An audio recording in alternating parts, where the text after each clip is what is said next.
The blazing sun beat down mercilessly on Vivian Taylor's parched lips as she struggled to open her eyes, her throat so dry it felt like sandpaper. 3 days had passed since the stagecoach had abandoned her in the barren Wyoming wilderness, the driver and her supposed traveling companions disappearing with her possessions, money, and any hope of survival. Now, as she lay against a lone juniper tree in the summer of 1878, her once elegant blue traveling dress torn and dusty, she wondered if this desolate stretch of land would become her final resting place.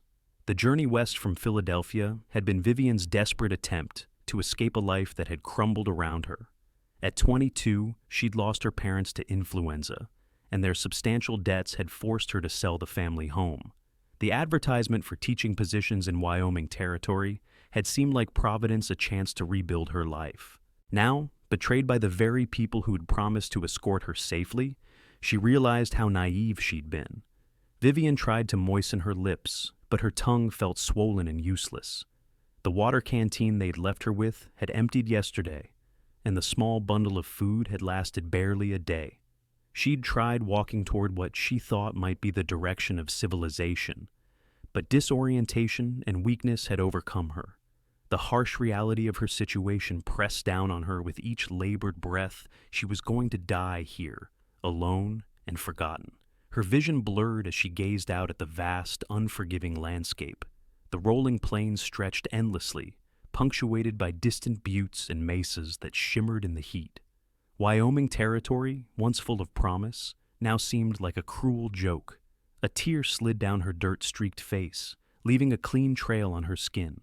The irony wasn't lost on her. She had moisture enough for tears, but not enough to sustain life. The sound came so faintly at first that Vivian thought she was hallucinating the rhythmic pounding of hooves against dry earth. She'd heard phantom sounds before over the past days, her mind conjuring water that wasn't there, voices carried on the wind.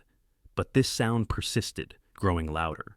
With tremendous effort, she turned her head toward the noise. A dark silhouette appeared on the horizon, the figure of a rider atop a powerful horse. The sun at his back cast him in shadow, making him appear almost mythical as he approached. Vivian tried to call out, but her voice emerged as nothing more than a hoarse whisper. She lifted her arm weakly, hoping against hope that this wasn't another cruel mirage. The rider spotted her movement and changed course, heading directly toward her. As he drew closer, details emerged: a tall man with broad shoulders, his face shadowed by a wide-brimmed hat. The horse, a magnificent chestnut stallion, kicked up dust as it came to a halt several yards from where she lay. "Good Lord," the man muttered, swinging down from his saddle with surprising grace for someone so tall. He approached cautiously, as if afraid she might disappear. "Madam, can you hear me?" Vivian tried to respond, but only a raspy sound escaped her lips. Up close, she could see him clearly now, a man perhaps in his late 20s, with sun-weathered skin, intense gray eyes, and a strong jawline softened by concern. He wore simple clothes, a faded blue shirt, leather vest, worn denim pants, and scuffed boots, the practical attire of a working cowboy. He knelt beside her, removing his hat to reveal dark hair that curled slightly at the nape of his neck. "My name's Gabriel Zimmerman. I'm gonna help you, madam." His voice was deep but gentle, with the slight drawl of someone who'd spent years in the West. Gabriel reached for the canteen at his side, uncorked it, and carefully brought it to Vivian's lips. "Small sips now. Too much too fast will make you sick." The water touched her lips, and Vivian nearly sobbed with relief. She managed a few small swallows before he pulled it away, his face creased with concern. "What's your name?" he asked, his eyes scanning her face, assessing her condition. "Vivian," she managed to whisper. "Vivian Taylor. Miss Taylor, how long have you been out here?" 3 days, she rasped. "Stagecoach. They left me."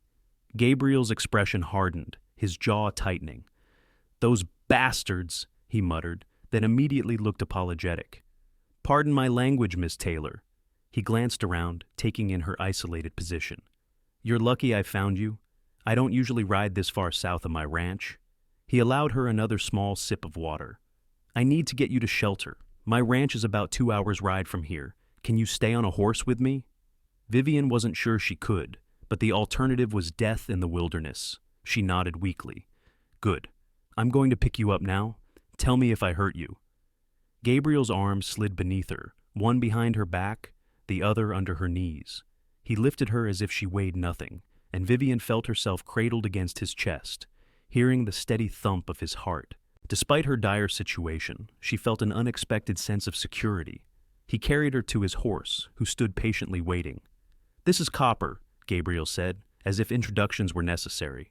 "He's strong and steady. I'm going to set you on him, then mount behind you." With careful movements, he helped her onto the saddle, then swung up behind her. His arms came around her to take the reins, creating a secure circle that kept her upright. Vivian found herself leaning back against him, too weak to hold herself properly. "I've got you," he murmured, his breath warm against her ear. "Just rest. We'll be home soon." As Copper began to move beneath them, Vivian surrendered to exhaustion, her body swaying with the horse's gait. Gabriel's arm tightened around her waist, holding her steady. "Stay with me, Miss Taylor." His voice rumbled through his chest against her back. "Just stay with me." The landscape passed in a blur, as consciousness flickered in and out for Vivian. Sometimes she was aware of Gabriel speaking softly to her, or to the horse. Other times there was only the rhythmic sound of hooves and the solid warmth of the man behind her. When the terrain began to change, rolling prairie giving way to more varied landscape with scattered trees and the distant sparkle of water, Vivian realized they must be nearing his ranch. Eventually, a modest but well-maintained homestead came into view. A main cabin built of sturdy logs stood beside a barn and corral. Several outbuildings dotted the property, and a small creek wound its way nearby. It wasn't grand by Eastern standards, but in that moment, it looked like paradise to Vivian. "Here we are," Gabriel said, slowing Copper as they approached. "My place. It's not much, but it's home." A dog came bounding toward them, barking excitedly, followed by an older man who emerged from the barn. "Gabe, wasn't expecting you back, so—" The man stopped short when he saw Vivian. "What in tarnation?" "Found her abandoned out near Split Rock, Hank," Gabriel explained as he carefully dismounted, keeping one hand on Vivian to steady her. "Stagecoach left her to die." Hank's weathered face darkened with anger. "Goddamn Jackson and his crew, I bet. Been hearing rumors about passengers going missing." "We'll deal with that later," Gabriel said firmly. "Right now, she needs care." He reached up and gently lifted Vivian from the saddle. As her feet touched the ground, her legs buckled beneath her. Gabriel caught her before she fell. "I've got you," he said, sweeping her up into his arms again. "Hank, can you see to Copper? And fetch Doc Miller if you can find him." "On it, boss." The older man nodded, taking the reins. Gabriel carried Vivian toward the cabin, pushing the door open with his shoulder. Inside, the main room was simply furnished, but clean and orderly. A large stone fireplace dominated one wall, with a worn but comfortable-looking sofa and chairs arranged nearby. A solid wooden table with 4 chairs stood near a small kitchen area. Doors led off to what Vivian presumed were bedrooms. He carried her to the sofa and laid her down gently. "Let me get you more water, and then some broth if you can manage it. You need to take it slow." Vivian nodded, her eyes taking in her surroundings more fully. On the mantelpiece stood a few framed photographs and a small carved wooden horse. Bookshelves lined one wall, filled with volumes that suggested Gabriel Zimmerman was more than just a simple rancher. He returned with a cup of water, sitting beside her on the edge of the sofa. "Small sips," he reminded her, helping her to sit up slightly. The water was cool and fresh, easing the burning in her throat. When she'd taken several sips, he set the cup aside and studied her face. "You mentioned a stagecoach," he said. "Were you heading to Lusk?" Vivian nodded. "I had a position as a schoolteacher waiting." Gabriel's eyebrows rose. "You're the teacher the town's been expecting? Mayor Thornton mentioned you were due to arrive this week." "Yes," Vivian said, her voice still raspy but stronger. "I had arrangements for boarding with a Mrs. Holloway." "Martha Holloway," Gabriel nodded. "Good woman. She's been worried, sent word to neighboring towns asking if anyone had seen the stage." He frowned. "What happened exactly?" Vivian closed her eyes briefly, the memory painful. "We stopped for the night. The driver, Jackson, I think your friend called him, said we were making camp. There were 2 other passengers, men who joined at the last stop. I fell asleep." Her voice faltered. "When I woke, they were gone. Everything was gone the stage. My trunks, even my reticule with my money. They left me with just a small canteen of water and a bundle of food. She looked up at him, still bewildered by the cruelty. I don't understand why. I had nothing valuable except perhaps my mother's locket, but it's only gold-plated, not real gold. Gabriel's face hardened. Jackson and his crew have been suspected of robbing passengers for months, but no one's been able to prove anything. Usually they just steal valuables while people sleep at stops. Never heard of them abandoning someone before. He shook his head. The territorial marshal's been trying to build a case. Well, now they've graduated to attempted murder, came a new voice from the doorway. Vivian turned to see an older man with spectacles and a medical bag entering the cabin. Doc Miller, Gabriel said, standing. Thank you for coming so quickly. Hank made it sound urgent, the doctor replied, approaching Vivian. And he was right, from the looks of it. He set his bag down and peered at Vivian over his glasses.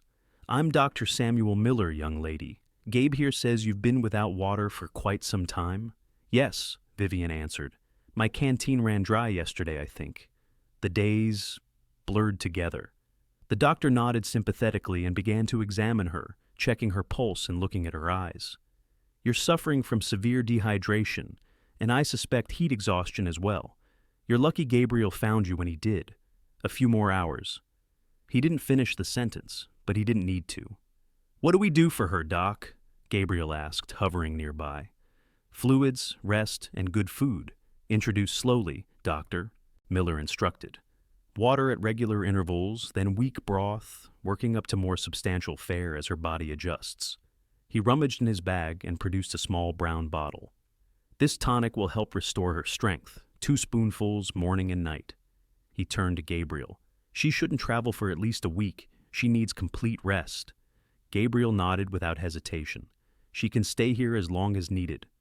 But my position, Vivian protested weakly. The school term is starting soon.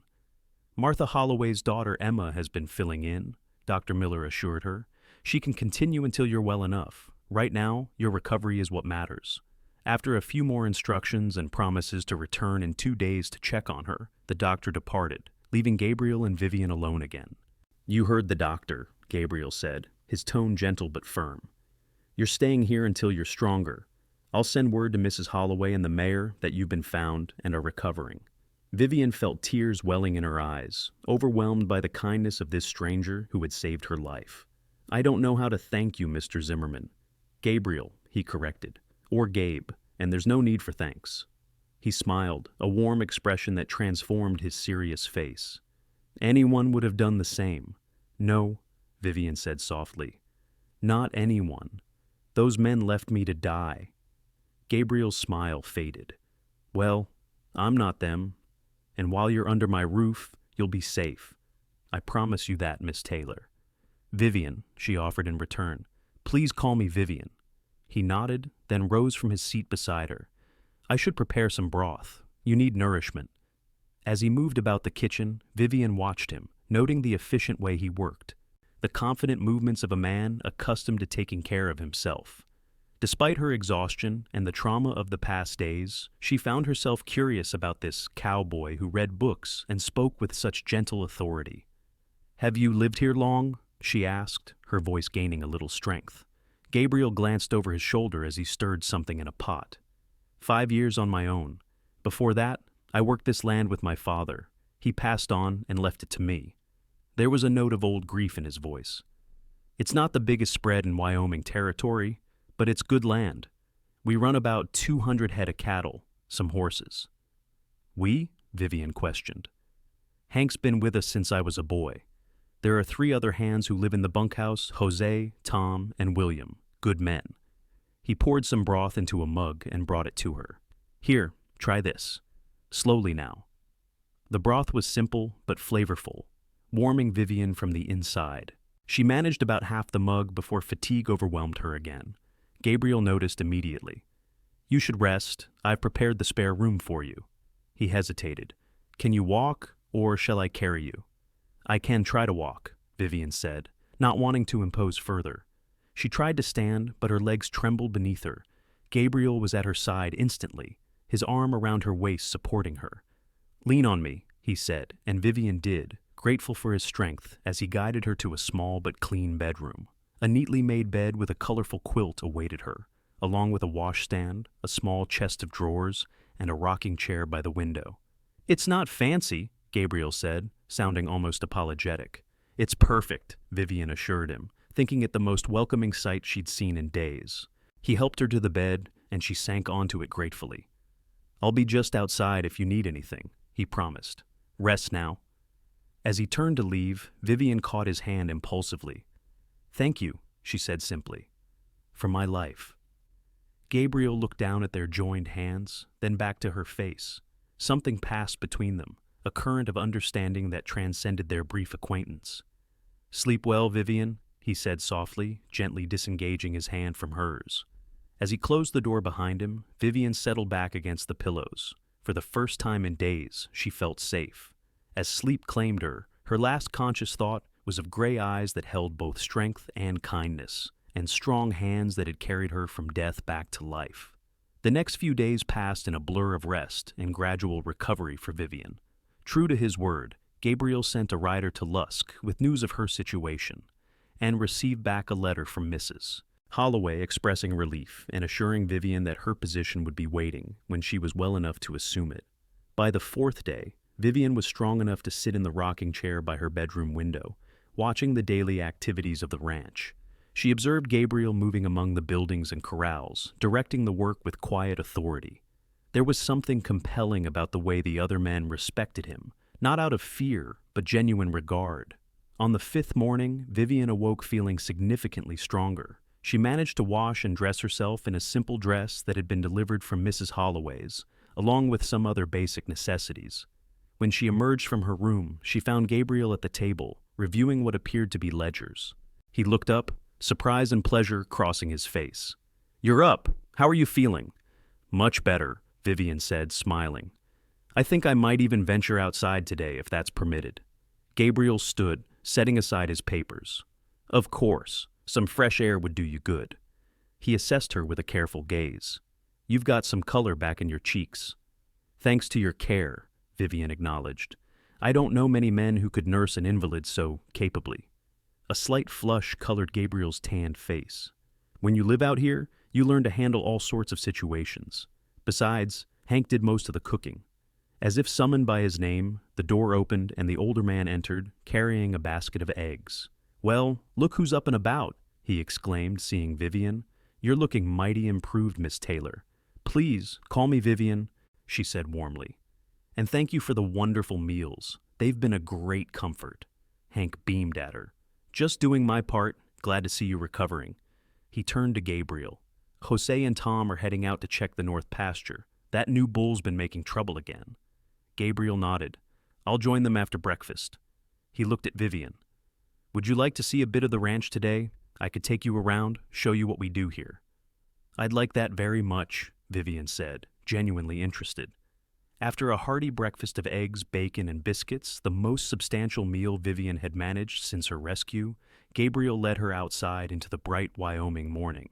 The air was crisp and clear, with the scent of pine from the distant mountains mingling with the earthier smells of the ranch. "It's beautiful," Vivian breathed, taking in the sweeping vista of rolling grassland dotted with cattle that stretched toward distant hills. "It grows on you," Gabriel agreed, watching her face. "Different from Philadelphia, I imagine."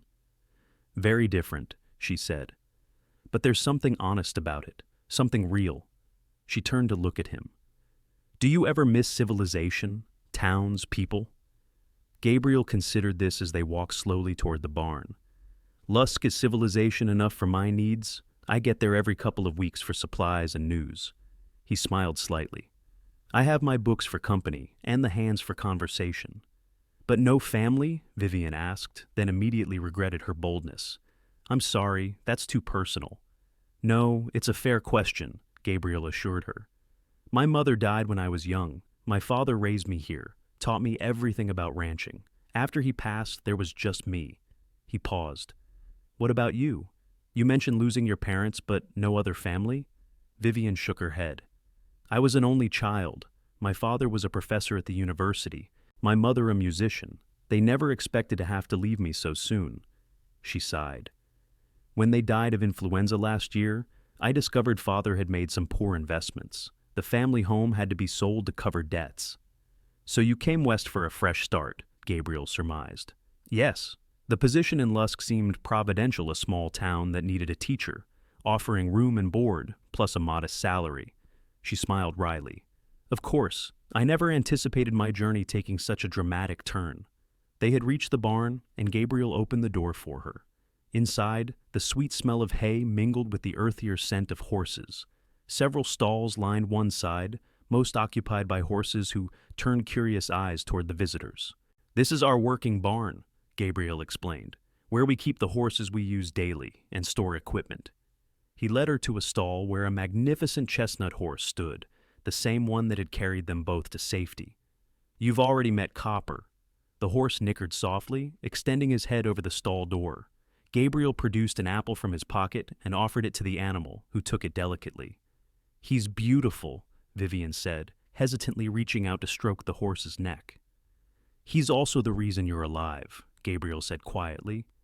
He, alerted to something that day, kept tossing his head toward the west. I wasn't planning to ride that direction, but he was insistent enough that I followed his lead. He patted the horse's neck. Found you because of him. Vivian looked at the animal with new appreciation. Thank you, she told the horse solemnly, which made Gabriel chuckle. Would you like to meet the others? He asked, and at her nod, led her down the row of stalls, introducing each horse with obvious affection. Later, they walked to the creek that ran along the eastern edge of the property. Gabriel had noticed Vivian tiring and suggested they rest in the shade of several cottonwood trees that grew along the bank. The water burbled pleasantly over rocks, creating a soothing backdrop for conversation. Tell me about being a teacher, Gabriel said as they sat on a fallen log. Is it something you've always wanted to do? Vivian smiled, tucking a strand of auburn hair behind her ear. Yes, actually. My father's love of learning inspired me.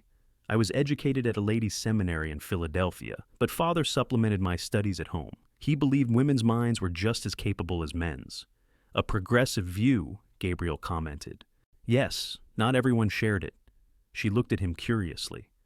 What about you? Your bookshelves suggest a man who values education. Gabriel glanced away, almost embarrassed. My father wanted me to have advantages he didn't, sent me east to school for a few years. He smiled faintly. I didn't quite fit in there, too much of the West in me, but I developed a taste for reading that never left. What do you like to read? Vivian asked, genuinely curious. History, some philosophy, poetry occasionally. He looked slightly self-conscious at this admission. And practical books on cattle breeding, business management. A rancher needs to be more than just a good horseman these days. Vivian found herself increasingly intrigued by this complex man. He defied the simplistic image of the rough Western cowboy, revealing depths she hadn't expected. Yet there was nothing affected about him. His education and thoughtfulness were woven naturally into his practical, capable nature. Their conversation flowed easily, touching on books they'd both read, their different experiences of the East, and Gabriel's knowledge of the Wyoming territory. Vivian was surprised when she realized the sun had shifted significantly. They'd been talking for over an hour. I should get you back to the house, Gabriel said, noticing her fatigue. You're still recovering, and I don't want Doc Miller scolding me for letting you overexert yourself.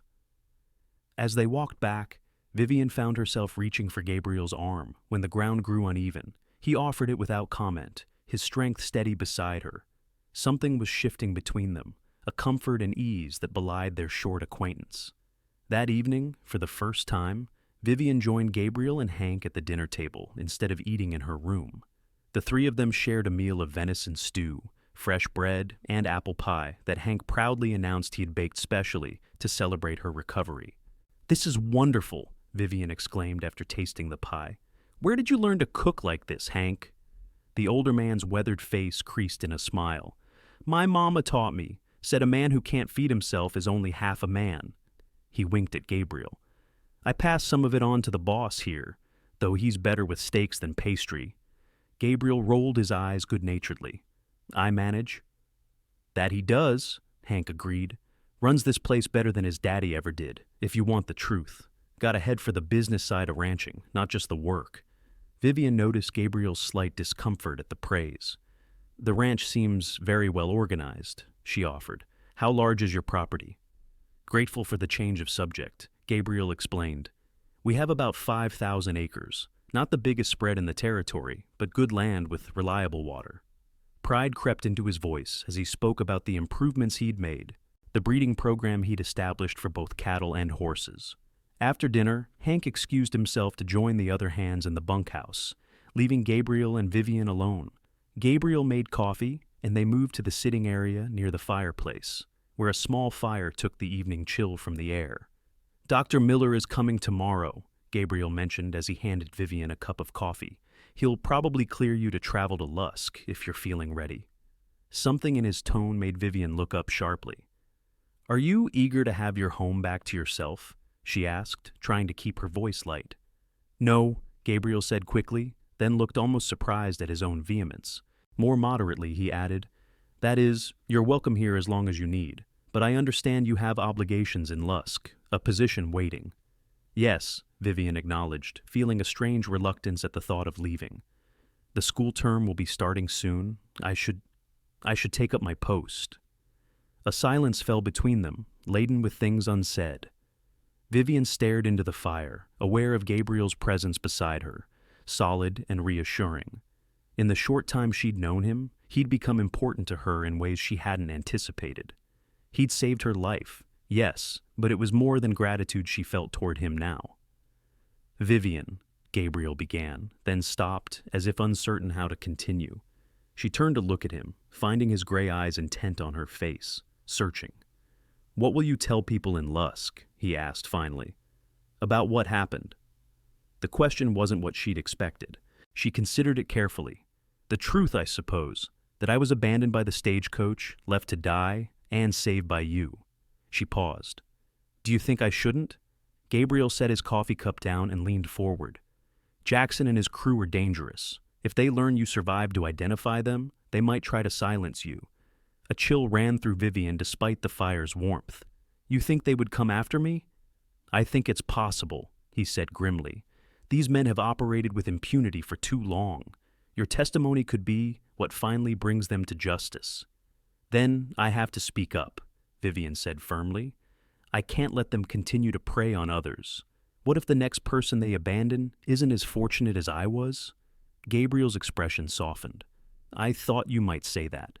It's the right thing to do, but it puts you at risk. He hesitated.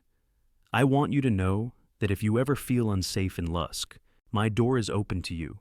I can protect you here. The offer touched Vivian deeply. Thank you, she said softly. That means more than I can express. Their eyes held for a long moment, and Vivian felt something shift in the air between them. Gabriel seemed about to speak again when a knock at the door broke the moment. Gabriel rose to answer it, revealing Jose, one of the ranch hands, looking apologetic for the interruption. Sorry, boss, but that new bull's broken through the fence again. He's heading for the Johnson property. Gabriel sighed. I'll come help round him up. He turned to Vivian. I'm sorry, I need to handle this. Will you be all right on your own for a while? Of course, she assured him. Go do what you need to do. With a regretful smile, Gabriel grabbed his hat and coat and followed Jose into the night, leaving Vivian alone with her thoughts and the crackling fire. She remained by the hearth, thinking about the unexpected turn her life had taken. A week ago, she'd been facing death in the wilderness. Now she sat in a comfortable cabin, having been saved by a man who intrigued and attracted her more with each passing day. Yet tomorrow might see her leaving for Lusk to fulfill the commitment she'd made. The thought brought a surprising pang of sadness. In Gabriel Zimmerman, she'd found someone rare, a man of integrity and depth, whose quiet strength and kindness resonated with something in her own nature. The idea of leaving his ranch, of seeing him only occasionally when he came to town for supplies, left her feeling strangely bereft, and beneath it all lay the unsettling knowledge that the men who had abandoned her were still at large, potentially dangerous if they learned she'd survived to identify them. Gabriel's concern was justified. She knew she should be afraid. Yet somehow, after facing death in the wilderness, the threat seemed distant compared to the immediate reality of her feelings for her rescuer. Vivian rose and moved to the bookshelves, running her fingers along the spines of Gabriel's collection. The volumes spoke of a curious mind, eclectic interests, histories of the American West alongside Shakespeare, practical manuals beside poetry collections. She pulled out a slim volume of Wordsworth poems, opening it to find a pressed wildflower marking a page. The poem was, "She was a phantom of delight," and someone, presumably Gabriel, had underlined several lines. A perfect woman, nobly planned, to warn, to comfort, and command, and yet a spirit still and bright with something of angelic light. Vivian closed the book carefully and returned it to its place, feeling as though she'd glimpsed something private, a side of Gabriel he hadn't yet chosen to reveal. Later, when Gabriel returned, muddy and tired but satisfied that the errant bull had been secured, he found Vivian still awake, waiting for him with a pot of fresh coffee. "You didn't have to stay up," he said, removing his coat and boots. "I wanted to," she replied simply, pouring him a cup. He accepted it with a grateful smile, and they sat together in comfortable silence, the unspoken current between them growing stronger with each passing hour. The next morning dawned clear and bright. Vivian dressed carefully in the blue dress Mrs. Holloway had sent, arranging her auburn hair as neatly as possible without her usual combs and pins. Today Dr. Miller would examine her, and she would likely depart for Lusk to begin her new life as the town's school teacher. The thought brought mixed emotions. She was eager to start the work she'd traveled so far to do, yet the prospect of leaving the ranch, leaving Gabriel, filled her with an unexpected reluctance. Breakfast was a quiet affair. Gabriel seemed preoccupied, and even Hank's usual cheerful banter was subdued. When Dr. Miller arrived mid-morning, Gabriel showed him to Vivian's room, then excused himself to attend to ranch business while the doctor conducted his examination. "Well, Miss Taylor, Doctor," Miller said after checking her thoroughly, "you've made a remarkable recovery. Your pulse is strong, and you've clearly regained your strength." He smiled kindly. "I believe you're well enough to travel to Lusk whenever you're ready." Vivian nodded, feeling a conflicting rush of emotions. "Thank you, Doctor. Your care has been invaluable." "It's Gabriel you should thank," the doctor said, packing his instruments. "He's hardly left the ranch since bringing you here, wanting to ensure your recovery himself." He adjusted his spectacles, studying her face. "He's a good man, one of the best I know." "Yes," Vivian agreed softly. "I've come to realize that." The doctor's eyes twinkled knowingly. "Have you now? Well, that's interesting." He closed his bag with a snap. "I'll let him know you're cleared for travel. The stagecoach, a different company, mind you, passes through Lusk tomorrow afternoon. You could be settled at Mrs. Holloway's by tomorrow evening, if you wish." When the doctor left, Vivian remained seated on the edge of the bed, conflicted. The logical course was clear. She should proceed to Lusk, take up the teaching position she'd contracted for, begin the new life she'd planned. Yet something held her back, a feeling too new and fragile to fully identify, but too powerful to ignore. She was still sitting there when a soft knock came at her door. "Come in," she called, expecting Gabriel. Instead, it was Hank who entered, looking uncharacteristically serious. "Doc says you're fit to travel," he said without preamble. Vivian nodded. "Yes, he's cleared me to leave for Lusk." Hank shifted, clearly uncomfortable. "Mind if I speak plainly, Miss Vivian?" "Of course not." The older man sighed, removing his hat and turning it in his hands. "I've known Gabriel Zimmerman since he was knee-high to a grasshopper. Watched him grow into one of the finest men in the territory. Strong, honest, smart as a whip." He paused. "But he's been alone too long. This place, these responsibilities, they've been his whole life since his father passed."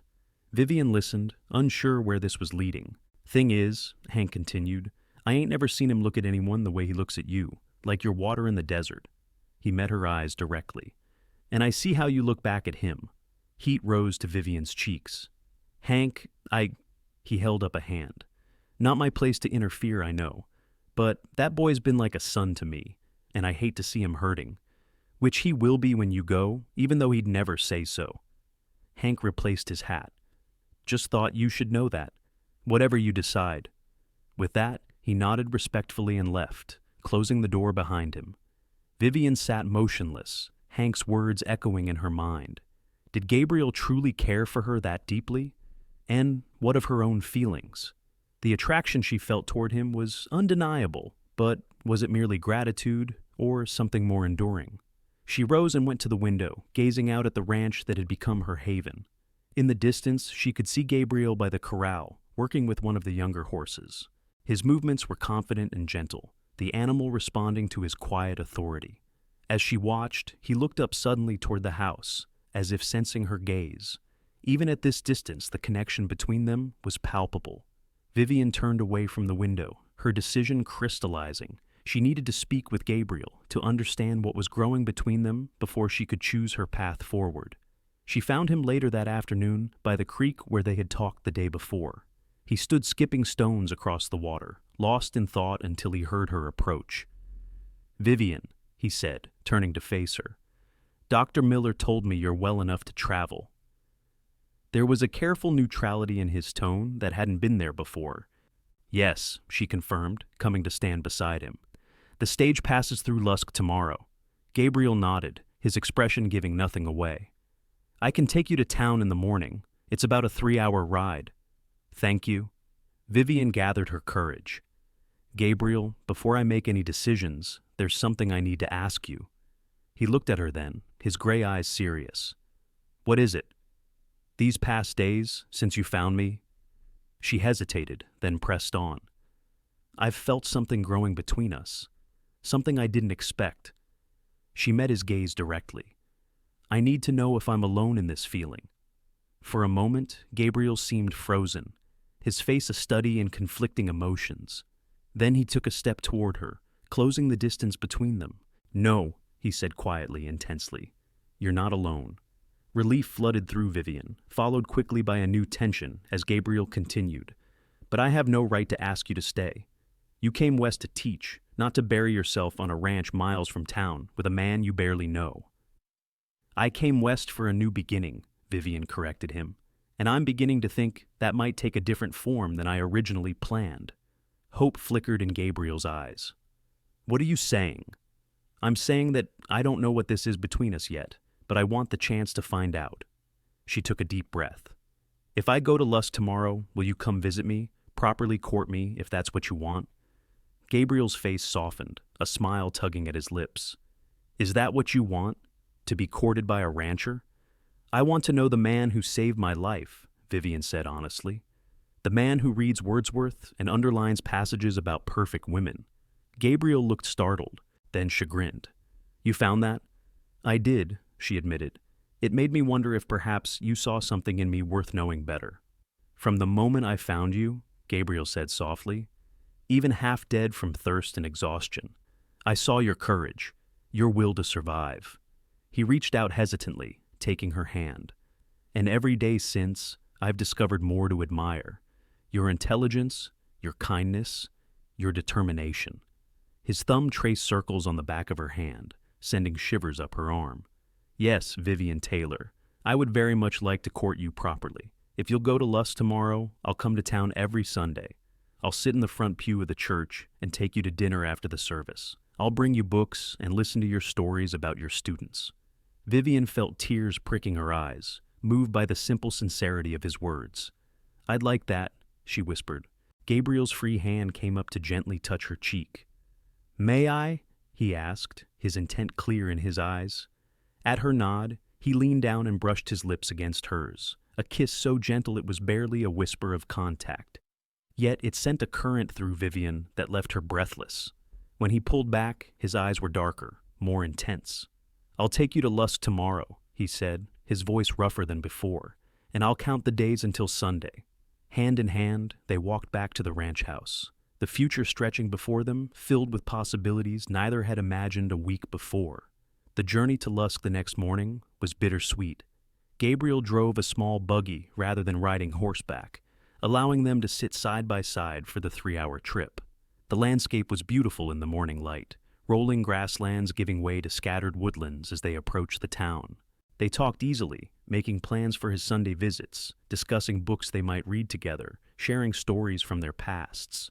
Occasionally their hands would touch or their eyes would meet, and the current between them would intensify, making conversation momentarily impossible. As they crested the final rise and the town of Lusk came into view, Vivian felt a flutter of anxiety. Would she fit in here? Would the townspeople accept her, especially once they learned of her ordeal? And how would they view her developing relationship with Gabriel Zimmerman? Lusk was a modest frontier town, with a main street lined by wooden buildings housing the essential businesses: general store, hotel, saloon, blacksmith, and a small church. Children played in the dusty street, women chatted outside the general store, and men went about their business with the purposeful stride of those with work to accomplish. Gabriel guided the buggy toward a two-story clapboard house at the edge of town. "That's Martha Holloway's place," he explained. "She takes in boarders, usually single ladies like the seamstress, and now you. She's a widow, very respectable." As they pulled up in front of the house, the door opened and a plump, gray-haired woman emerged, her face lighting up at the sight of them. "Miss Taylor, thank the Lord you're safe," she exclaimed, hurrying down the steps to meet them. "When we heard what happened, we feared the worst." Gabriel helped Vivian down from the buggy, keeping a supportive hand at her elbow as he introduced her formally to Mrs. Holloway. "It's so kind of you to take me in," Vivian said warmly to the older woman. "I hope my delayed arrival hasn't caused too much inconvenience." "Not at all, dear," Mrs. Holloway assured her, though her curious gaze kept shifting between Vivian and Gabriel, noting their evident closeness. "Emma's been handling the school just fine. The children are looking forward to meeting their new teacher on Monday." Gabriel unloaded Vivian's few belongings, the items Mrs. Holloway had sent to the ranch, and a small bundle of additional necessities Gabriel had insisted on providing. "I'll see these inside for you," he said, following Mrs. Holloway into the house. Vivian took the opportunity to look around the town that would be her new home. It was smaller than she'd imagined, but neat and apparently prosperous. The schoolhouse was visible at the far end of the main street, a simple white building with a small bell tower. When Gabriel emerged from the house, his expression was carefully neutral, though his eyes told a different story when they met hers. "Everything's settled," he said. "Mrs. Holloway has given you the room at the front of the house, overlooking the street." He hesitated. "I should probably get back to the ranch." Despite their plans, the moment of parting was harder than either had anticipated. They stood awkwardly for a moment, aware of curious eyes from passers-by. "Thank you for everything, Mr. Zimmerman," Vivian said formally, extending her hand. Gabriel took it, holding it perhaps a moment longer than propriety strictly allowed. "It was my privilege, Miss Taylor," his voice softened. "Until Sunday." "Until Sunday," she echoed. With a final look that conveyed far more than words could have, Gabriel climbed back into the buggy and turned it toward home, leaving Vivian to begin her new life in Lusk. Mrs. Holloway proved to be a kind if somewhat inquisitive landlady. She showed Vivian to a comfortable room furnished with a narrow bed, a dresser, a washstand, and a small writing desk by the window. The walls were papered in a faded floral pattern, and handmade curtains framed the view of Lusk's main street. "Mayor Thornton would like to meet you this afternoon if you're not too tired," Mrs. Holloway mentioned, as Vivian unpacked her meager belongings. "And I've invited Emma to dinner so she can tell you about the students and what they've been studying." "That would be lovely," Vivian agreed. "I'm eager to prepare for Monday." "And perhaps you can tell us about your adventure," Mrs. Holloway suggested, barely concealing her curiosity. "The whole town's been talking about it." "I'm sure they have," Vivian said diplomatically, "though there isn't much to tell that you haven't already heard, I imagine." "Well, we know you were abandoned by Jackson Stage and rescued by Gabriel Zimmerman," the older woman acknowledged. "But how you survived alone in the wilderness, and what happened during your recovery at the Zimmerman Ranch." She trailed off suggestively. Vivian straightened her shoulders. "Mr. Zimmerman saved my life and showed me nothing but kindness and respect during my convalescence," she said firmly. "I owe him a debt I can never repay." Mrs. Holloway studied her face thoughtfully. "I see," she said, though her tone suggested she saw perhaps more than Vivian had intended to reveal. "Well, I'll let you rest before the mayor arrives. Tea will be at 4. Left alone, Vivian sat on the edge of the bed, suddenly overwhelmed by the changes in her life.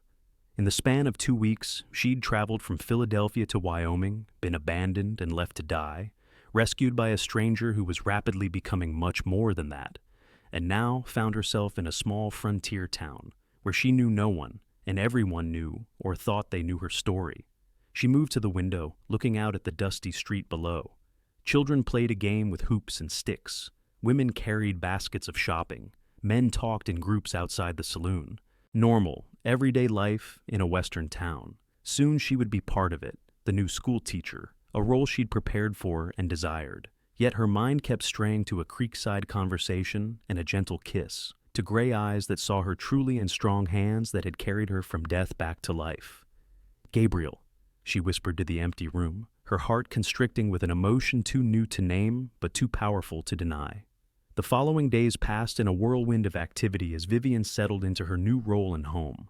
Mayor Thornton, a portly man with a booming voice and political ambitions, welcomed her effusively and assured her that the school board had complete confidence in her abilities.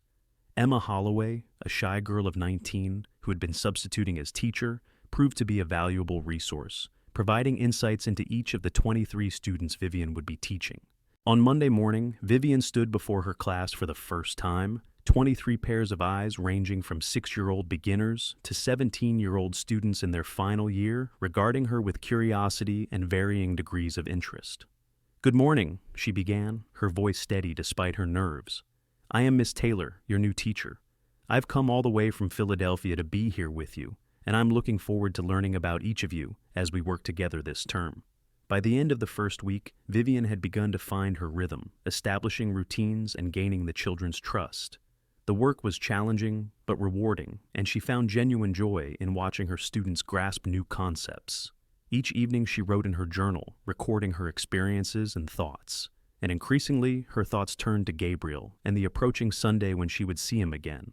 When Sunday finally arrived, Vivian dressed with special care in her best dress, a forest green wool that complemented her auburn hair and fair complexion. Mrs. Holloway raised an eyebrow at her evident excitement, but made no comment as they walked together to the small church at the end of the main street. The building was nearly full when they arrived, and Vivian's heart sank momentarily when she didn't see Gabriel among the congregants. They found seats near the back, and as the service was about to begin, the door opened one last time. Gabriel entered, looking somewhat uncomfortable, in a clean white shirt, dark vest, and string tie, his usually unruly hair tamed for the occasion. His eyes found Vivian immediately, and the smile that spread across his face made her breath catch. He made his way to an empty spot in the pew directly in front of hers. As he sat, he turned slightly to offer a small nod of greeting, his eyes conveying far more than the simple gesture. Throughout the service, Vivian was acutely aware of his presence just inches away. When they stood to sing hymns, his deep baritone blended with the congregation, surprisingly melodic for a man who spent his days working cattle. After the final prayer, the congregation began to disperse, many pausing to greet Vivian and welcome her to the community. Gabriel waited patiently until the crowd around her thinned, then approached, hat in hand.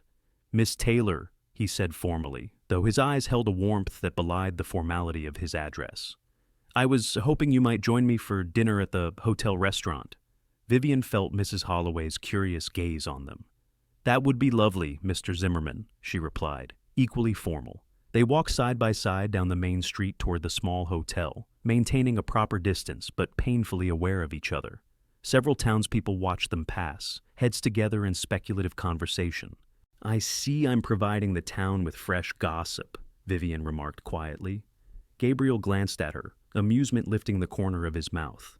Small towns run on gossip. Better to give them something wholesome to talk about than the usual complaints about weather and cattle prices. The hotel restaurant was the most refined establishment in Lusk, with actual tablecloths and a menu that extended beyond the usual frontier fare. The proprietor, a Mrs. Jenkins, showed them to a table by the window, her eyes alight with interest at this unexpected pairing.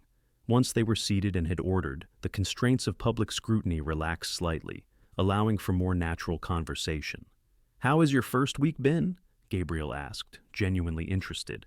Vivian's face lit up as she told him about her students, the challenges of teaching across such a wide age range, and her plans for expanding the curriculum. Gabriel listened attentively, asking thoughtful questions that revealed his own education and interest in learning. "You would have made an excellent teacher yourself," Vivian observed. Gabriel shook his head, smiling. "I'm better with horses than children, I think, though I admire your passion for education." He hesitated, then asked more seriously, "Are you happy here, Vivian? Is it what you hoped for when you came west?" The question gave her pause. "It's different than I expected," she admitted. "The town is smaller, the amenities fewer, But the people have been kind, and the work is fulfilling. She met his eyes directly. And there have been unexpected blessings I never could have anticipated. The warmth in his gaze intensified. I'm glad to hear it. Their meal arrived, temporarily halting the more personal direction of their conversation. As they ate, Gabriel shared news from the ranch and his plans for expanding his breeding program. I've acquired a new stallion from Kentucky, he explained, his enthusiasm evident. Thoroughbred blood, but with the stamina for Western work. I'm hoping to develop a line that combines speed and endurance. You seem to have a gift for seeing potential and nurturing it, Vivian observed. In horses, in land. In people? Gabriel suggested softly, his meaning clear. Perhaps, she acknowledged, color rising to her cheeks. After dinner, they walked slowly back toward Mrs. Holloway's house, reluctant for their time together to end. The autumn afternoon was waning, long shadows stretching across the dusty street as the sun descended toward distant hills. May I call on you again next Sunday? Gabriel asked as they reached the gate of the boarding house. I would be disappointed if you didn't, Vivian replied honestly. Gabriel glanced toward the house, where curtains twitched suspiciously at a front window. I wish we had more privacy, he murmured. As do I, Vivian agreed. But I suppose that's the price of propriety. Gabriel's eyes darkened. I've never been one to care over much about what others think. No, Vivian challenged gently. Yet here you are, observing all the proper forms of courtship. Only because you deserve nothing less, he said seriously. But if I followed only my own inclinations? The intensity in his gaze made Vivian's heart race. What would you do? She asked, her voice barely above a whisper. Instead of answering with words, Gabriel glanced once more at the house, then made a decision. He took her hand and led her around the corner of the porch, to a spot shielded from the street and windows by a large lilac bush. There, in the deepening shadows of evening, he drew her into his arms and kissed her properly for the first time. Unlike their first tentative kiss by the creek, this one held nothing back. His lips claimed hers with a hunger that matched her own, his arms pulling her close against him. Vivian's hands moved to his shoulders, then slid up to touch the short hair at the nape of his neck. When they finally broke apart, both were breathing rapidly. Gabriel rested his forehead against hers, his eyes closed as if memorizing the moment. I've thought of nothing but you all week, he confessed, his voice rough with emotion. Nor I you, Vivian admitted, her own voice unsteady. Gabriel pulled back slightly to look at her, his expression serious. I know this is happening quickly, but I've never been more certain of anything in my life. There's something between us, Vivian, something rare and precious. I feel it too, she whispered, but it frightens me sometimes, the intensity of it. We have time, Gabriel assured her, stroking her cheek gently. Time to know each other better, to be sure. I'll come every Sunday, right during the week, court you properly as I promised. The sound of the front door opening jolted them back to reality. Gabriel stepped away reluctantly, though he kept hold of her hand. Until next Sunday, then, he said, raising her hand to his lips in a gesture that somehow managed to be both proper and deeply intimate. Until Sunday, Vivian echoed, reluctantly withdrawing her hand as Mrs. Holloway's voice called her name. As she watched Gabriel walk away toward the livery stable where he'd left his horse, Vivian knew with sudden clarity that her life had changed irrevocably. Whatever the future held, her heart had already chosen its path. True to his word, Gabriel came to Lusk every Sunday for the next 2 months. Each visit followed a similar pattern church service, dinner at the hotel, a walk through town that inevitably ended with stolen moments of privacy, for conversations too personal for public ears and kisses that grew increasingly difficult to end. During the week, letters traveled back and forth between them, carried by ranch hands or the intermittent mail service. Gabriel's letters revealed a thoughtful, articulate man with depths that continued to surprise and delight Vivian. Her replies shared her daily experiences teaching, her observations of town life, and increasingly, her deepening feelings for him. As October gave way to November, the weather turned colder. The first snow dusted the hills around Lusk, a harbinger of the harsh Wyoming winter to come. Vivian began to worry about Gabriel's Sunday journeys, knowing the 3-hour ride could become dangerous in winter conditions. On the first Sunday in November, she expressed her concern as they walked after dinner. The weather's turning, she said, glancing at the gray sky. I worry about you making this journey every week when winter sets in." Gabriel squeezed her gloved hand where it rested on his arm. "I'd ride through blizzards to see you," he said simply. "But you're right to be concerned. The trails can become treacherous." He hesitated, then continued more carefully. "There is another solution, of course." Vivian looked up at him, sensing the weight behind his words. "What solution?" Gabriel stopped walking, turning to face her fully. His expression was serious, his gray eyes intent on hers. "Marry me," he said quietly. "Become my wife. Then there would be no need for Sunday journeys." Despite the growing closeness between them, the directness of his proposal caught Vivian by surprise. "Gabriel, I know it's sudden," he continued quickly. "Or perhaps not so sudden, given how we've felt since the beginning. But I love you, Vivian. I think I've loved you since I found you half dead under that juniper tree, and you still had the strength to fight for life." He took both her hands in his. "I don't want to spend another day apart from you, if I don't have to." Vivian felt tears pricking her eyes, moved by the simple sincerity of his declaration. "I love you too," she whispered. "But what about my teaching position? I made a commitment to the school." "I've thought about that," Gabriel said. "The school term ends before Christmas. You could complete your commitment, and we could marry during the holiday break." He smiled slightly. "And if you wish to continue teaching afterward, we could work something out. Perhaps you could teach at the ranch for the children of the hands, or even ride into town on certain days." His thoughtfulness, his willingness to accommodate her desires rather than simply expecting her to abandon her own plans for his, confirmed yet again what kind of man he was. "You've given this considerable thought," she observed. "I've thought of little else," he admitted. "Say yes, Vivian. Be my wife. Let me spend my life making you happy." In that moment, standing in the cold November air, with the man who had saved her life and captured her heart, Vivian knew her answer with absolute certainty. "Yes," she said, her voice clear and sure. "Yes, Gabriel, I will marry you." The joy that spread across his face was luminous. He drew her into his arms, heedless of who might see, and kissed her with a passion that left her breathless. "I love you," he murmured against her lips. "I'll spend every day showing you how much." Later that afternoon, they shared their news with Mrs. Holloway, who received it with a knowing smile that suggested she'd anticipated this outcome from the beginning. By evening, word had spread through the small town that the new schoolteacher was engaged to Gabriel Zimmerman, the respected rancher from north of town. The weeks leading up to Christmas passed in a blur of preparation and anticipation. Vivian continued teaching, now with a wedding to plan alongside her lessons. The children were excited for her, especially when she assured them she would complete the term before her marriage. Gabriel came to town more frequently, sometimes midweek when business brought him to Lusk anyway. Together, they made plans for their future, how the ranch house would be expanded to create a proper library for Vivian's books, where they might travel on their wedding trip, dreams of children, and growing old together. 2 weeks before Christmas, as Vivian was walking home from the schoolhouse, a voice called out to her from the shadows beside the general store. "Miss Taylor, a word, if you please." She turned to see a man she didn't recognize, tall, thin, with cold eyes and a scar running down one cheek. Something about him made her instantly wary. "I'm sorry, do I know you?" she asked, keeping her distance. "No, madam, but I know you." His smile didn't reach his eyes. "I hear tell you're the lady who survived being left in the wilderness, the one who's been talking to the marshal about Jackson and his boys." A chill that had nothing to do with the December cold ran down Vivian's spine.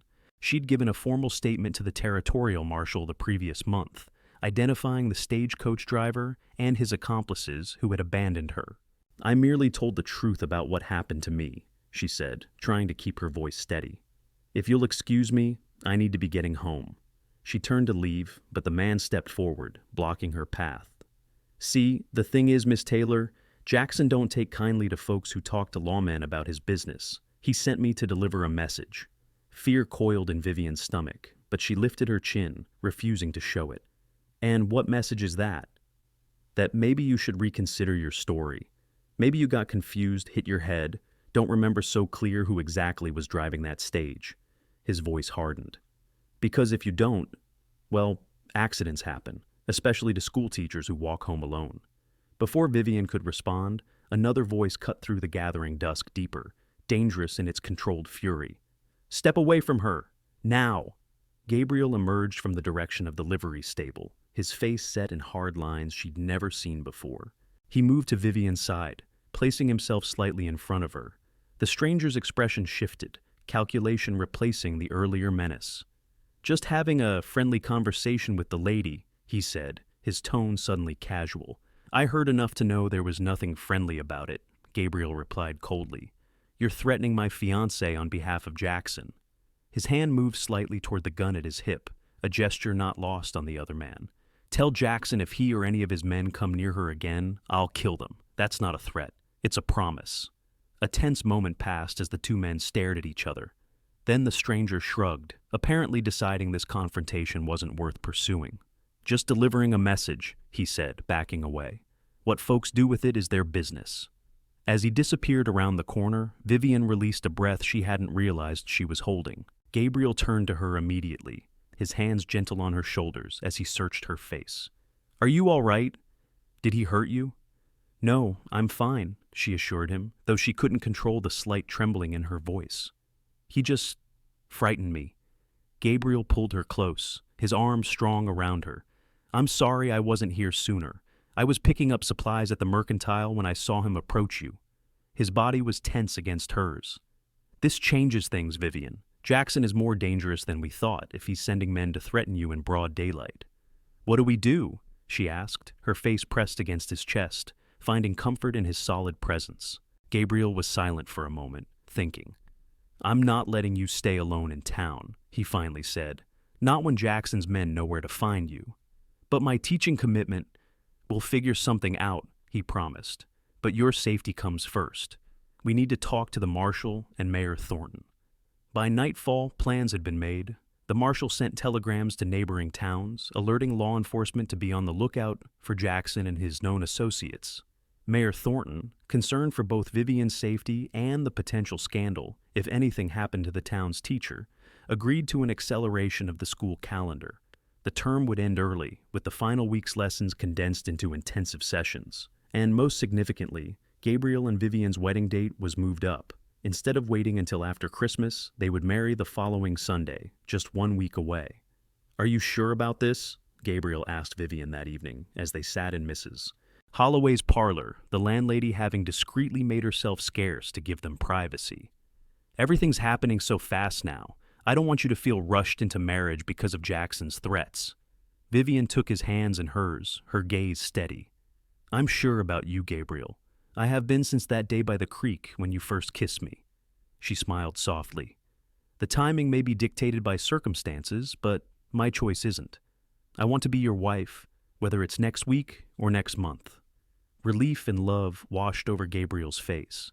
"Then next Sunday it is," he said, raising her hand to his lips. "And afterward, you'll come home to the ranch where I can keep you safe." The week passed in a whirlwind of preparations. Word of the situation spread through the small community, and the townspeople rallied around them. The ladies of the church sewing circle worked together to create a wedding dress for Vivian, transforming a length of fine ivory silk that the mercantile owner's wife had been saving for a special occasion. Mrs. Holloway and her friends prepared food for the reception, while the men of the town took turns standing guard outside the boarding house, ensuring no more unwelcome visitors approached. On Sunday morning, Vivian stood before the mirror in her room, barely recognizing the woman who looked back at her. The ivory silk dress was simple but elegant, its lines emphasizing her slender figure. Mrs. Holloway had arranged her auburn hair in a crown of braids interwoven with tiny white flowers. Around her neck hung her mother's locket, the only piece of jewelry she'd brought from her old life. "You look beautiful, dear," Mrs. Holloway said, dabbing at her eyes with a handkerchief. "Just beautiful." A knock at the door revealed Mayor Thornton, who had offered to escort Vivian to the church in the absence of her father. "It's time, Miss Taylor," he said formally. "Your groom is waiting." The small church was filled to capacity when Vivian entered on the mayor's arm. Candles and winter greenery decorated the simple space, transforming it for the occasion. At the altar stood Gabriel, more handsome than she'd ever seen him in a new black suit, his face solemn until he saw her. Then his expression transformed, joy and love so evident that Vivian felt tears pricking her eyes in response. Hank stood beside him as best man, beaming with paternal pride. The other ranch hands occupied a pew near the front, cleaned up and uncomfortable in their Sunday best, but clearly happy for their boss. The ceremony itself was brief but meaningful, the pastor speaking of love's endurance through trials and tribulations before asking for their vows. When Gabriel placed a simple gold band on Vivian's finger and promised to love and cherish her all his days, his voice rang with such conviction that several women in the congregation were moved to tears. "I now pronounce you man and wife," the pastor concluded. "You may kiss your bride." Gabriel's kiss was gentle but full of promise, appropriate for a church ceremony, yet conveying a depth of feeling that made Vivian blush when they finally separated to the sound of applause from the congregation. The reception at the town hall afterward was a joyous affair, the entire community celebrating not just a wedding, but their collective defiance of the threat that had precipitated it. The marshal made an appearance to assure them that law enforcement across the territory was on alert for Jackson and his men, and that patrols would be increased along the road to Gabriel's ranch. As the festivities wound down, Gabriel drew Vivian aside. "Are you ready to go home?" he asked softly. The word home sent a thrill through Vivian, not the boarding house where she'd spent the past months, but the ranch that would now be their home together. "Yes," she said simply, meeting his gaze with equal parts love and anticipation. They departed amid cheers and well wishes, climbing into the wagon Gabriel had prepared for their journey. Blankets and hot bricks warmed the seat against the December cold, and armed ranch hands rode escort before and behind them, Gabriel taking no chances with their safety. As Lusk disappeared behind them and the open country spread out ahead, Vivian leaned against her husband's shoulder, watching the winter landscape pass in the fading light of afternoon. "Are you happy?" Gabriel asked, his arms secure around her. Vivian looked up at him, at the face that had become more dear to her than any other.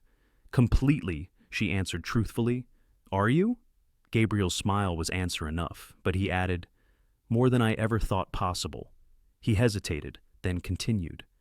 "I've been thinking about something, about why I found you that day." "Oh?" Vivian prompted when he didn't immediately continue. "I've always believed that things happen for a reason," Gabriel said thoughtfully. "That day, I rode south instead of north as I'd planned. Copper seemed restless, kept pulling in that direction. I followed his lead, thinking maybe he sensed water or something else important. He glanced down at her. Instead, he led me to you." "Divine intervention via horse?" Vivian suggested, smiling. Gabriel chuckled. "Something like that, or maybe just the universe's way of bringing together two people who needed each other." His expression grew more serious. "Because I did need you, Vivian, though I didn't know it until I found you. My life was complete on the surface. The ranch was prospering, I had good friends, meaningful work, but something was missing." "And now?" Vivian asked softly. "Now nothing is missing," Gabriel said simply.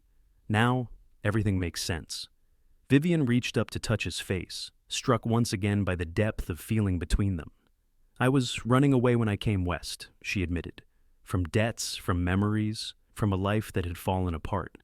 I never expected to find a new one so completely different, so much better." She smiled through sudden tears. "I never expected to find you." Gabriel bent to kiss her, the wagon momentarily slowing as he took his attention from the reins. When they broke apart, his eyes were dark with emotion. "We have a lifetime ahead of us," he murmured, "a lifetime to build something beautiful together." As twilight deepened around them and the first stars appeared in the eastern sky, Vivian knew with absolute certainty that he was right. From the ashes of her old life and the desolation of near death in the wilderness had risen something precious and enduring, a love strong enough to weather whatever challenges lay ahead. The ranch appeared on the horizon, lights glowing welcomingly from the cabin windows. Hank had ridden ahead to prepare for their arrival, and as they approached, Vivian could see that the entrance had been decorated with pine boughs and ribbons in honor of their wedding. Gabriel helped her down from the wagon, but instead of letting her walk to the house, he swept her up into his arms. "Welcome home, Mrs. Zimmerman," he said softly, carrying her across the threshold into their new life together. 6 months later, as spring transformed the Wyoming landscape from winter's stark beauty to a riot of new growth, Vivian stood on the porch of the expanded ranch house, watching Gabriel work with a new foal in the corral. The morning sun glinted off his dark hair as he moved with patient confidence, guiding the young horse through its first lessons. So much had changed in the half-year since their wedding. The house had grown to include a proper library filled with books from both their collections, plus new volumes ordered from catalogs and brought back from Gabriel's occasional business trips to Cheyenne. The school at the ranch had become a reality, with 6 children, the offspring of the hands and neighboring ranchers, attending lessons 3 days a week in a converted outbuilding. And just 2 months earlier, they had received word that Jackson and his accomplices had finally been captured in Montana territory. The trial was set for summer, and both Vivian and Gabriel would travel to testify, but the immediate threat had passed, allowing them to focus on building their life together, without fear shadowing their happiness. Gabriel looked up from his work, catching sight of Vivian on the porch, his face lit with the smile that still made her heart skip a beat. He said something to Jose, who nodded and took over with the foal, then made his way to where she waited. "Good morning," he said, climbing the steps to join her. "You're up early." "I couldn't sleep," Vivian admitted, leaning into his embrace as his arms came around her. "Too much on my mind." Gabriel's expression turned concerned. "Is something wrong?" "No," she assured him quickly. "Just thinking about everything that's happened, how different my life is now from what I imagined when I left Philadelphia." She placed her hand on his chest, feeling the steady beat of his heart. "How grateful I am that you found me that day." Gabriel covered her hand with his own. "Not a day passes that I don't thank God for leading me to you," he said softly. "Even in my darkest moments, I still have that to hold on to, that out of all the vast wilderness of Wyoming, I found you." Vivian smiled up at him, her heart full. "There's something else?" she said, a hint of nervousness in her voice, despite her certainty that the news would bring him joy. "What is it?" Gabriel asked, studying her face. Vivian took his hand and guided it to rest against her stomach. "In about 7 months, our family will be growing." For a moment, Gabriel stood perfectly still, his expression stunned. Then joy blazed across his face like sunrise. "A baby?" he whispered, as if saying it too loudly might make it disappear. "We're having a baby?" Vivian nodded, tears of happiness blurring her vision. "Dr. Miller confirmed it yesterday when he was here, checking on Tom's broken arm. He's sure." With a whoop of delight that startled the horses in the nearby corral, Gabriel lifted Vivian off her feet and spun her around, laughing. "A baby!" he exclaimed, setting her down gently. "Our child." His hand returned to her stomach, reverently now. "Boy or girl, it doesn't matter," he said, his voice thick with emotion. "Just healthy and strong like its mother." "And kind and honorable like its father," Vivian added softly. Gabriel pulled her close, his joy radiating from him like heat from a fire. "I love you," he murmured against her hair, "more than I can ever express." "I love you too," Vivian replied, secure in the circle of his arms. "And I'm so grateful for the life we're building together." As they stood there on the porch of their home, the Wyoming spring unfurling around them and the promise of new life growing within, Vivian reflected on the journey that had brought her here. From the desperation of abandonment and near death to the fullness of love and the hope of family, her path had been neither straight nor easy. Yet she wouldn't change a moment of it, for every step, even the most painful ones, had led her to Gabriel, to this man who had found her just in time, who had saved not just her life, but her heart, offering her a love so deep and true, it transformed everything it touched. The wilderness that had nearly claimed her life had instead given her a new one, richer and more meaningful than she could have imagined. And as Gabriel's hand rested protectively over their growing child, Vivian knew with absolute certainty that the best of their story was still unfolding, day by day, season by season, in the life they created together. 5 years later, the Zimmerman Ranch had flourished into one of the most prosperous properties in the territory. The main house had expanded again to accommodate their growing family, with a wide wraparound porch perfect for watching Wyoming sunsets. The school building had been properly constructed with real desks and a bell tower, accommodating 15 children now, with Vivian teaching full-time during the winter months and part-time during the busy seasons. In the shade of the large cottonwood tree near the creek, their special place, Gabriel watched as their son, James, now 4 years old, solemnly showed his little sister, Elizabeth, not quite 2, how to skip stones across the water, James had Gabriel's serious gray eyes and quiet determination, while Elizabeth had inherited Vivian's auburn hair and curious nature. "Not like that, Lizzie," James instructed patiently. "You have to throw it flat." He demonstrated the proper technique, his small face furrowed in concentration. Gabriel smiled, his chest tight with a happiness that still sometimes felt too perfect to be real. He heard footsteps behind him and turned to see Vivian approaching, her hand resting on the gentle swell of her stomach where their third child grew. "The children behaving themselves?" she asked, coming to stand beside him. Gabriel slipped an arm around her waist, drawing her close. "James is teaching Elizabeth to skip stones. She's more interested in throwing them in with a splash." Vivian laughed softly. "That sounds about right." They stood together watching their children, content in the moment and in each other. The past 5 years had brought challenges along with joys, harsh winters, difficult births, the occasional drought or cattle disease. There had been disagreements and compromises, moments of doubt and fear.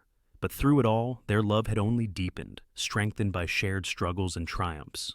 "I was thinking about the first time we came here," Vivian said, gazing at the creek that had witnessed their earliest moments together. "When you first kissed me." "I remember," Gabriel murmured, his voice warm with the memory. "You were still recovering, but so beautiful it took my breath away." "I was terrified," Vivian admitted with a small laugh. "Not of you, but of how strongly I felt already. It seemed impossible to fall in love so quickly." "And now?" Gabriel asked, turning slightly to see her face. Vivian's smile was radiant. "Now I know that some loves are like that. They don't grow gradually, but arrive fully formed, like a revelation." She reached up to touch his face, her fingers tracing the familiar lines at the corners of his eyes, evidence of years spent squinting in the Wyoming sun. "I loved you then, but I love you more deeply now, knowing all of you." Gabriel caught her hand and pressed a kiss to her palm. "When I found you under that juniper tree, I thought I was saving your life," he said quietly. "I didn't realize you were saving mine." "We saved each other," Vivian corrected gently. From the creek came a splash and a delighted squeal as Elizabeth succeeded in creating a particularly impressive spray of water. James looked momentarily disapproving, then broke into laughter, joining his sister in the game. "Papa! Mama! Look what we can do!" James called, waving for them to come closer. Hand in hand, Gabriel and Vivian walked toward their children, toward the future they continued to build together, day by day, a future born from what might have been tragedy, but had instead become the greatest blessing of their lives. In the vast wilderness of Wyoming territory, where death had once seemed certain, life flourished in abundance. And in the hearts of those who had found each other against all odds, love endured as endless as the prairie, as constant as the stars, and as life-giving as water, to a traveler lost in the wilderness.